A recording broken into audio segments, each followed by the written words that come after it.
Le principe de la semaine des pains sans levain. Une ordonnance de l'Éternel pour travailler à notre sanctification. Bonjour, nous sommes le 2 mai 2024 et j'ai à cœur de faire un petit partage autour de cette photo que j'ai prise tout récemment à l'entrée du dernier jour des pains sans levain, comme c'est noté dessus. Et quand j'ai fait cette photo, j'avais pas conscience que c'était le 7e jour des pains sans levain. Pourtant, j'ai observé la fête de Pessah, la fête de Pâques, avec la semaine des pains sans levain. Mais au bout d'une semaine, on fait moins attention et je suis moins habitué à observer le dernier jour de la semaine des pains sans levain. Alors j'avoue que à ce moment-là, j'avais oublié que le 7e jour était aussi décrété par l'Éternel comme un jour de Shabbat. Parce que le Shabbat, c'est pas que du vendredi soir au samedi soir, c'est pas que le 7e jour de la semaine, c'est aussi toutes les fêtes de l'Éternel sont aussi appelées des Shabbatot, des Shabbats. Donc voilà, avec des frères et sœurs, nous avons pu observer le repas de Pessah. Après, il y a eu le lendemain qui est déclaré Shabbat. Le premier jour, vous aurez une sainte convocation. Donc c'est le repas de Pâques, plus le lendemain, la première journée des pains sans levain qui est déclarée Shabbat. Et le 7e jour, vous aurez une sainte convocation. Donc non seulement c'est Shabbat, mais en plus c'est une sainte convocation.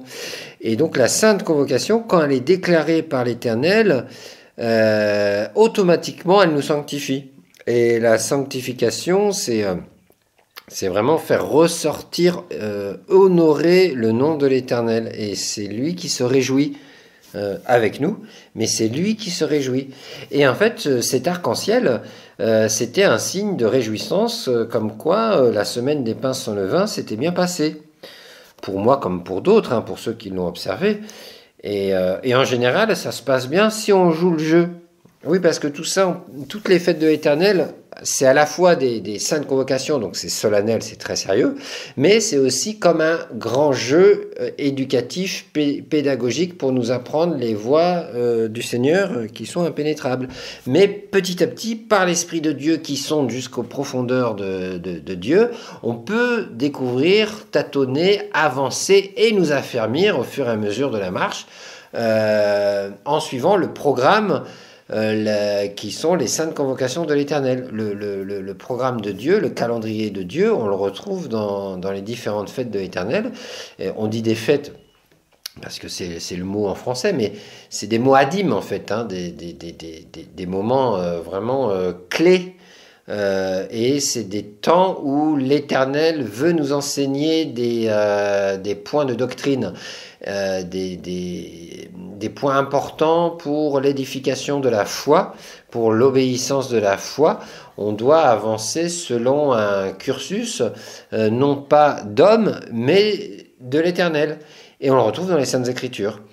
Et donc il y a notamment, entre autres, la Pâque, et ça, tout le monde est assez d'accord avec ça, pour ceux qui observent la Bible en tout cas, juifs comme chrétiens comme autres, il y a la Pâque, et c'est un des points centraux et des piliers fondamentaux de la foi. Si on ne connaît pas la Pâque, on n'est pas sorti d'Égypte. Alors l'Égypte, c'est un code pour dire l'oppression, la terre de dépression, la terre d'oppression. Avant de venir à Dieu, on était dans les ténèbres et Dieu nous a arraché des ténèbres pour nous faire venir dans sa lumière divine. Et donc, tout cela se fait étape par étape, et il y a l'étape de Pessah ou de Pâques qui est la délivrance de notre condition d'esclave. Alors ça se voit au niveau au niveau littéral, la sortie des Hébreux de l'Égypte, là, dans le livre de l'Exode, mais ça se voit aussi dans notre vie personnelle. On était esclave, je sais pas moi, de la drogue, de l'alcoolisme, du sexe, du vol, tout ce que vous voulez comme péché X ou Y. Et quand on vient à Dieu, il nous libère. Alors, il nous libère suffisamment pour qu'on puisse sortir des ténèbres. Et petit à petit, après, tout au long de notre marche, il va nous sortir progressivement d'autres péchés, mais il nous sort essentiellement de certains jougs, il nous libère de certains jougs qui nous empêchent de venir à lui. Et alors, quand on vit cette délivrance et qu'on vient à la foi au Fils de Dieu ou à la foi du Fils de Dieu, hein, chacun dira comme il voudra, mais au final, qu'on croit en l'Évangile, qu'on reçoit le message de l'Évangile et qu'on demande pardon à Dieu pour toutes nos fautes et qu'on veut avancer avec lui, sincèrement, et vraiment qu'on a faim et soif de lui, on veut le connaître pour qui il est, lui, et bien là, vraiment, c'est là où on commence à vivre notre sortie d'Égypte donc de l'oppression. L'oppression de ce monde n'a plus de force pour nous retenir captifs, et alors on sort de cette oppression et on avance vers Dieu, et c'est là où on vit les miracles de délivrance X et Y, chacun a son témoignage de vie, et à commencer par tout simplement arrêter certaines choses pour se concentrer sur l'enseignement de Dieu. C'est ça le plus grand des miracles. Hein. Après, s'il y a des choses spectaculaires qui s'en suivent, ok, c'est toujours bien. Hein. C'est édifiant hein, pour non seulement pour la foi, mais aussi pour le palpable ici-bas, le visible de nos yeux. C'est toujours bon de voir des miracles, mais le plus grand des miracles, il se fait dans l'intérieur, dans le cœur. On commence à vraiment croire parce qu'on a reçu le don de la foi qui s'accompagne avec la crainte de l'Éternel, c'est-à-dire le profond respect, la révérence envers l'Éternel. On sait qu'il existe, on comprend que c'est Dieu tout-puissant, que waouh, quel honneur, quelle grâce surtout, d'être réconcilié avec lui. Maintenant, je ne suis plus étranger à la cité de Dieu, mais je suis héritier, je suis adopté, je suis même greffé sur son olivier franc, voilà, l'olivier franc. Olivier France, j'ai dit. Ouais, parce que c'est pour moi, en l'occurrence, comme je suis en France, bon voilà, mais après, partout dans le monde, c'est la même chose. Et donc, il y a cette étape de sortir de l'esclavagisme, et tout de suite, aussitôt, ce qu'il nous demande, le Seigneur, c'est d'apprendre à pardonner et d'être purifié de toute haine, de toute jalousie, de toute mesquinerie, de toute colère. Et c'est pas évident. Mais quand on vient au salut de notre âme, il y a un apaisement qui se fait automatiquement. Ça, c'est la grâce de Dieu. Il nous régénère. Et alors, tout de suite, on n'en veut plus à nos ennemis. On est tellement bien avec Dieu que le reste n'a que peu d'importance. Bon, après, au bout d'un moment, on redescend de notre petit nuage, hein, mais quoique, il y a moyen d'y rester aussi, mais en général, on redescend. Mais ce temps-là, en fait, ce temps où on est dans la paix, où on est bien, on est serein, parce qu'on est réconcilié avec l'Éternel, et que les soucis de ce monde ne nous touchent plus autant, c'est parce qu'on est sorti de l'oppression de ce monde, et on est apaisé, on est dans le shalom, avec Dieu, et ça en fait c'est l'enseignement des pains sans levain. On est une pâte qui n'a pas levé, c'est-à-dire qu'elle n'a pas eu le temps de gonfler, elle n'a pas eu le temps de s'enorgueillir, on n'a pas eu le temps de choper la grosse tête, d'avoir les chevilles qui enflent, et donc du coup c'est seulement par orgueil qu'on provoque qu'on attise les querelles, les disputes, le péché et tout ça. Donc en fait, quand on est réconcilié avec Dieu, notre orgueil est comme crucifié, il est mis à plat, il est mis à mort. Par contre, il ressuscite vite si on ne fait pas gaffe, donc il faut veiller. Mais idéalement, là je parle d'une feuille de route idéale, on est vraiment dans un état de paix et on est sans levain. Et c'est ça en fait l'enseignement principal de la semaine des pains sans levain, et une semaine aussi, c'est aussi comparable à une vie entière. Un jour égale 1000 ans, et 1000 ans égale un jour dans la parole de Dieu. L'apôtre Paul, il le dit, non, l'apôtre Pierre, pardon, il le dit par rapport à des psaumes écrits par le roi David, inspirés de l'Esprit de Dieu. Donc tout ça c'est pour nous enseigner que la semaine des pains sans levain, ça représente une vie idéale sans sans méchanceté, sans orgueil, sans péché, quoi, idéalement. Et donc, on a une réconciliation et une marche dans le Seigneur, une réconciliation avec le Seigneur et une marche avec lui, vraiment comme sur un petit nuage, quoi. On est au paradis ici sur terre, on est dans la grâce de Dieu, quoi. Et c'est ça la semaine des pains sans levain. Et alors quand j'ai vu cet arc-en-ciel, pour moi, voilà, j'ai reçu ça comme une bénédiction et un rappel que il y a le 7e jour des pains sans levain et waouh, oui Seigneur, c'est la dernière ligne droite. Donc je l'observe et merci, je vois ça comme un encouragement parce qu'en fait cette semaine, j'ai eu mes épreuves, mais j'ai réussi quand même à ne pas tomber dans le piège de l'énervement, la colère, comme chacun peut vivre quand il y a quelque chose qui nous irrite, on a tendance un peu à s'énerver. Et bien, si on arrive à se détacher de cette colère, donc à ôter le vieux levain, hein, qui est la symbolique de tout ce qui gonfle, donc l'orgueil en fait, et ben pendant cette semaine, si on arrive à rester dans le shalom, vraiment dans la paix, et d'arrêter la colère quand elle arrive, parce que c'est normal d'avoir une colère, hein, elle arrive, mais qu'est-ce qu'on en fait? Est-ce qu'on l'alimente? Est-ce qu'on la fait gonfler comme du levain? Ou est-ce qu'on fait non, tac, je te refuse, hop, je pars à la hâte, hein, comme le peuple hébreu qui a dû quitter l'Égypte à la hâte, là, et au point que la pâte, le levain de la pâte du pain n'a pas pu lever, hein. En fait, c'est ça, en fait, l'histoire. Et donc là, c'est pareil, dès qu'on voit le péché arriver, non, tac, on lui dit non, et on s'échappe. Et donc, du coup, le levain ne monte pas, parce qu'il n'a pas le temps mais il n'est pas là, en fait, tout simplement.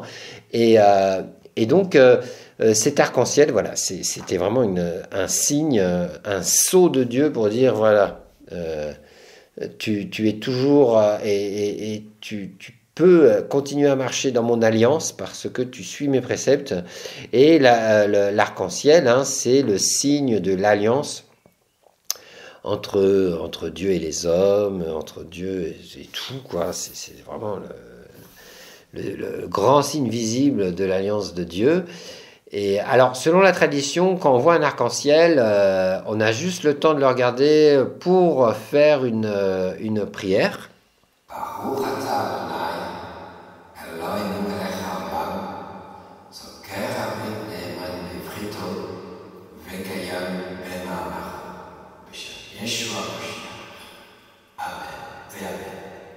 Voici la traduction de cette prière traditionnelle, mais une prière du cœur est tout aussi bonne. Béni sois-tu, Adonai, notre Dieu, roi du monde, qui se souvient de l'alliance, qui est fidèle à son alliance et qui exécute sa parole. Dans le nom de Yeshua. Amen et Amen. Et une fois que cette prière est faite, on doit détourner le regard parce que cette alliance symbolise la réconciliation, mais aussi quand même le jugement de l'Éternel. Donc on ne doit pas regarder trop longtemps l'arc-en-ciel. Bon, il se trouve que par sa grâce, le Seigneur ne laisse pas longtemps un arc-en-ciel. Donc ça correspond. Voilà, donc je pense qu'il n'y a pas à s'inquiéter. On peut regarder l'arc-en-ciel, mais il ne faut pas en abuser. Voilà, c'est ce que la tradition enseigne. Et puis ça correspond aux événements naturels qui font qu'un arc-en-ciel, c'est éphémère. Donc c'est quand même assez intéressant, hein, de comprendre ça, hein. Donc voilà, donc pourquoi je vous partage ça? C'est parce qu'en fait, l'Éternel nous encourage, nous tous, enfants de Dieu, qu'on se dise juif ou chrétien ou ce que vous voulez. Moi, je me dis juste disciple du Messie ressuscité, hein. Je suis ni juif, ni chrétien, ni autre. Je suis disciple parce que je travaille à une discipline. Alors, j'ai une discipline, c'est un petit niveau, mais je travaille quand même à une discipline et je sais que j'ai beaucoup à apprendre, justement. C'est pour ça que je dois être disciple, pour me discipliner. J'apprends. Et du Messie, c'est lui qui m'enseigne.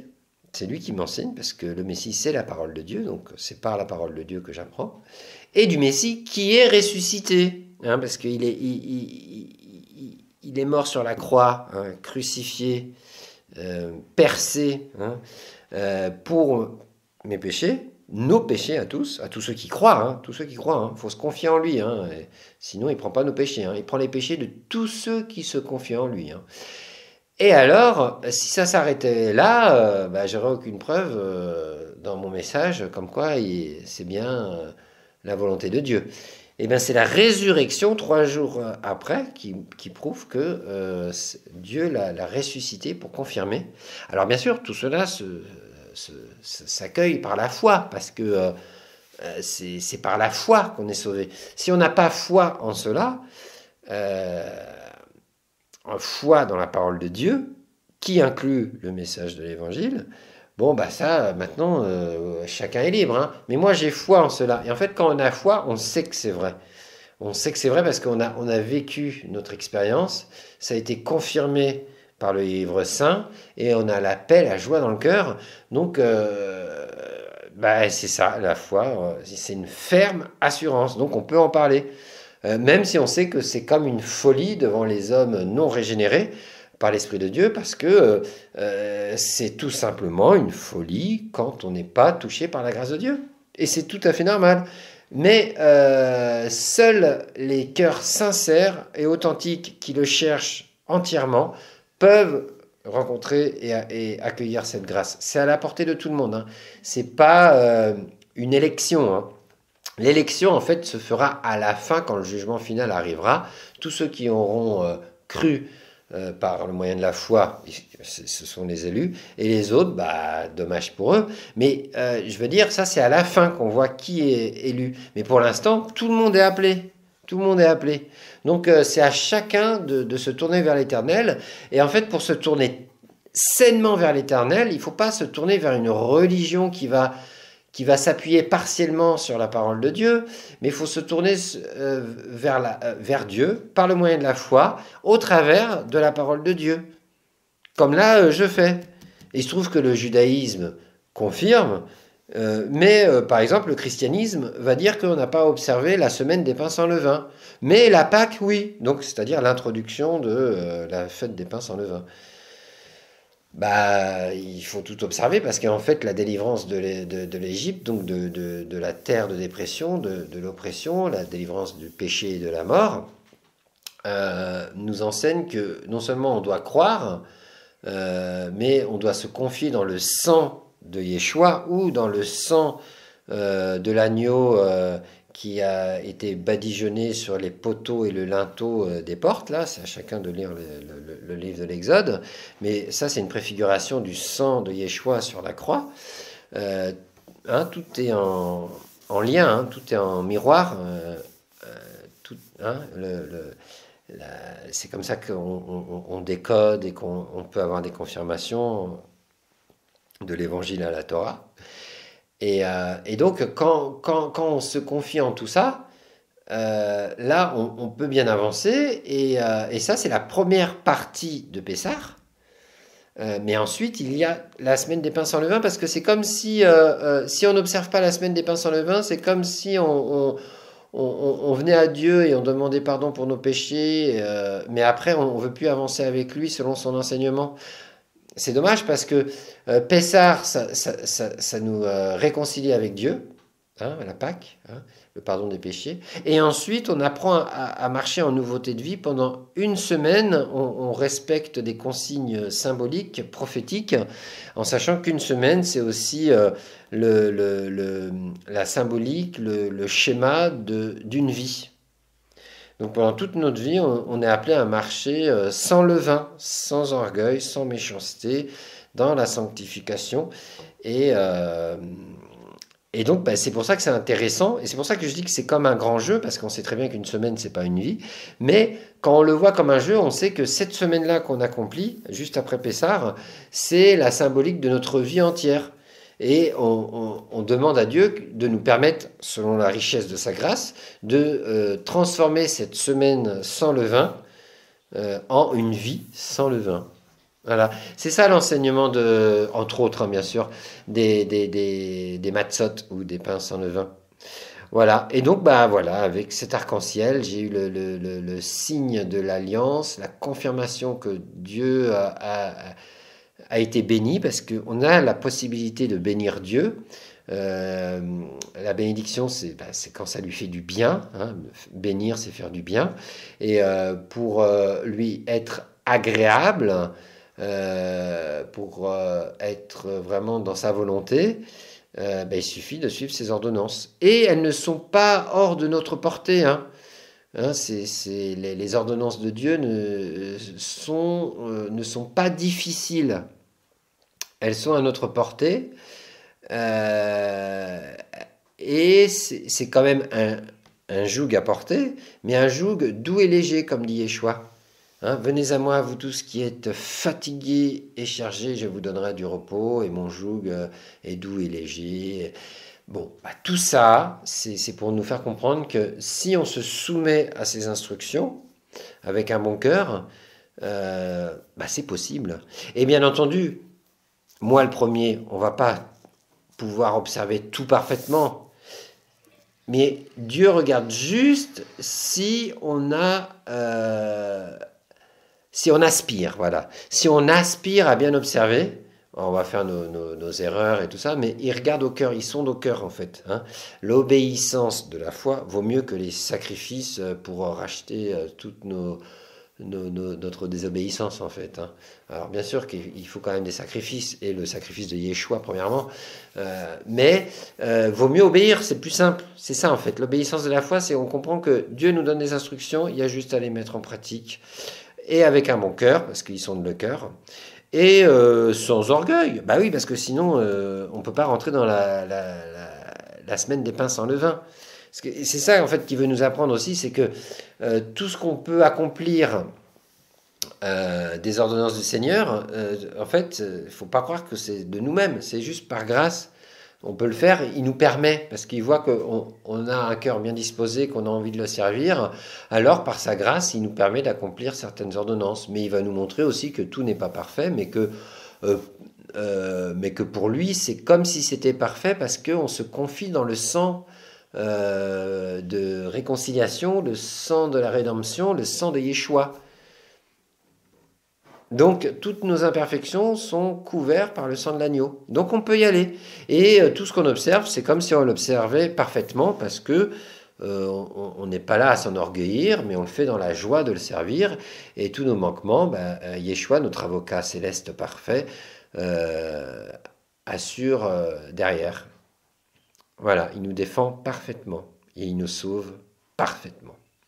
Voilà, donc n'hésitez pas à observer la moindre des ordonnances, parce que il ne faut pas juger, ça c'est les pires Pirkei-Avot, hein, c'est les maximes des pères du judaïsme qui disent qu'il ne faut pas juger selon l'importance de l'ordonnance, mais il faut plutôt juger en fonction de celui qui la donne. Donc puisque c'est l'Éternel qui donne toutes les ordonnances, alors toutes les ordonnances sont importantes.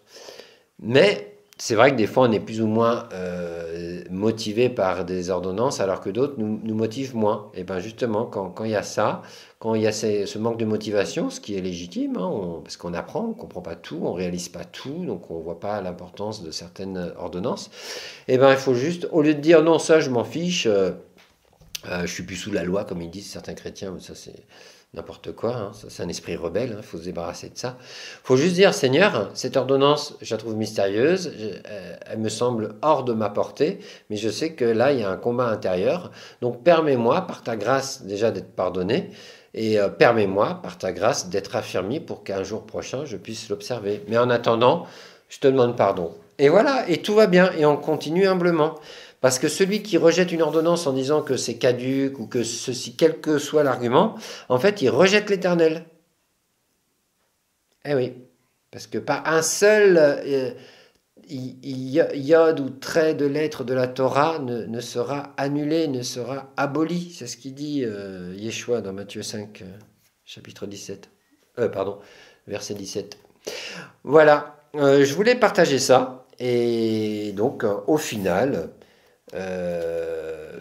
ôtons le levain de méchanceté, hein, comme il dit, on va terminer sur ça là, c'est Paul dans 1 Corinthiens, je crois, 1 Corinthiens 5, normalement j'ai retenu, 1 Corinthiens 5 verset 18, non, 2 Corinthiens 5 alors. Ah, si c'est pas un Corinthien, c'est 2 Corinthiens 5, verset 18. Si quelqu'un est en Christ, il est une nouvelle créature. Les choses anciennes sont passées, voici toutes choses sont devenues nouvelles. Mais c'est pas ça. Mais non, mais c'est pas grave. Mais de toute façon, au final, c'est ça même. Hein. C'est ça. Hein. Si quelqu'un est dans le Mashiach, parce qu'il est réconcilié avec Dieu, il a reçu le message de l'Évangile, il est une nouvelle créature. Donc il est dans la phase Pessar. Il est comme un nouveau-né, donc il est sans levain.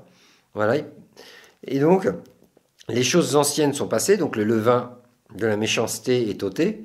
Voici, toutes choses sont devenues nouvelles, et c'est pour ça qu'on part sur une semaine de pain sans levain. C'est la symbolique de tout ça. De toute façon, tout se confirme dans la Torah, dans l'Évangile, tout se retrouve parce que en fait, c'est un enseignement qui est Echad, qui veut dire unité, et qui se résume en Yod, He, Vav, He. C'est ça. Voilà, c'est ça la Torah. Voilà, et ben, au plaisir de se retrouver pour une prochaine fête. À bientôt.